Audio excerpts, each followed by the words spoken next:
नमस्कार. आपण पाहतात आपल्या हक्काचे न्यूज चॅनल सत्य मराठी 24 डिजिटल न्यूज मीडिया.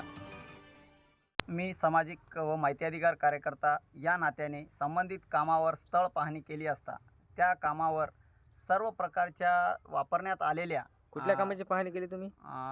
आपल्या जे शेत पांदण रस्ता चालू आहे हो. या कामाची पाहणी केली असता हो.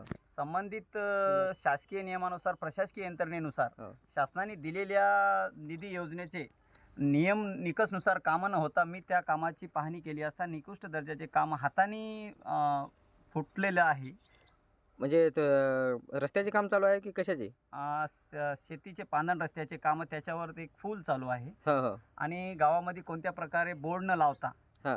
शासकीय नियमात त्याचं टेंडर न लावता गेल्या काही वर्षापासून शासनाने ग्रामपंचायतीला आदेश दिलेले आहे आणि ग्रामपंचायतीमध्ये आराखडा करण्याचे काम संबंधित यंत्रणेचे अधिकारी यांना प्रशासकीय मंजुरी देतात. परंतु एका कामावर जर अनेक वेळा इथे यंत्रणेत कामं होत असेल तर आणि तेही कामं निकृष्ट दर्जाची होत असेल तर माझी शासनाला एवढीच विनंती राहील की आपण आपल्या स्तरावरून दिलेल्या कामाची सखोल चौकशी करून आणि गरिबावर आणि गरीब शेतकऱ्यावर ज्या वर्षानुवर्षे त्यांना ओझं वाहता येईल आणि शेतामध्ये जाण्याचे जे साधनसामुग्री आहे आणि साधनसामुग्रीनुसार माणसाचे मनुष्यबळ वापर न करता संबंधित यंत्रणेचे ठेकेदार अधिकारी कर्मचारी यांनी इथं कोणत्या प्रकारची चौकशी न करता मनुष्यबळाचा वापर न करता यंत्रणेमार्फत कामं निकृष्ट दर्जाचे चालू आहेत. तरी माझी शासनाला एवढीच निकृष्ट विनंती आहे. दर्जाचं काम कशाचं चालू होतं? पुलाचं काम चालू आहे. त्या पुलाची मी पाहणी केली असता संबंधित पुलाचे कोणत्या प्रकारे हाताने जर तोडलं तर तुटल्यासारखं म्हणजे असं भास नाही होत आहे की ते मातीचं काम आहे की सिमेंटाचं काम आहे की सिमेंट काँक्रीटचं काम आहे. आपण सदर ह्या कामाकडे आपणच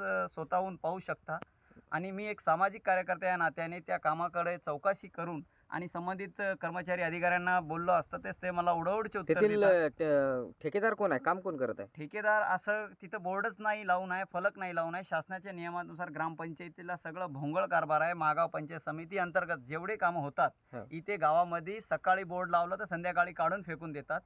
असे जनसुविधेची पण कामं चालू आहे पण ते सगळे निकृष्ट दर्जाचे आहे. परंतु आज रोजी माझ्या गावामध्ये शेतासाठी जो पांदण रस्ता चालू आहे तिथे जे गरज नसताना देखील स्वतः JCPने यंत्रणेच्या सहाय्याने कामं चालू आहे आणि त्या कामाची काही आवश्यकता नाही. जिथे कामाचे स्पॉट आहे तिथे न घेता चुकीच्या दिशेने घेऊन आणि तांत्रिक प्रशासकीय अधिकाऱ्यांनी त्याला प्रशासकीय मंजुरी कशी दिली आणि याच्याकडे संबंधित यंत्रणेच्या अधिकारी कर्मचाऱ्यांनी लक्ष देऊन माझ्या गावाच्या गरीब शेतकऱ्यांना मिळणाऱ्या सुखसुविधेकडे लक्ष देऊन संबंधित कामाची चौकशी करण्यात यावी. ग्रामपंचायत साई इजारा येथील पुलाचे बांधकाम अत्यंत निकृष्ट दर्जाचे चालू असून याकडे संबंधित अधिकाऱ्याने पाठ फिरवल्याचे चित्र दिसून येते. ठेकेदाराने या कामामध्ये माती मिसळ रीतीचा वापर केल्यामुळे हे बांधकाम हाताने उकळले जात आहे. सामाजिक कार्यकर्ते गोपाल राठोड यांनी याबद्दल विचारणा केली असता संबंधित अधिकाऱ्याने उडवाउडीचे उत्तर दिल्याचे देखील त्यांनी सांगितले.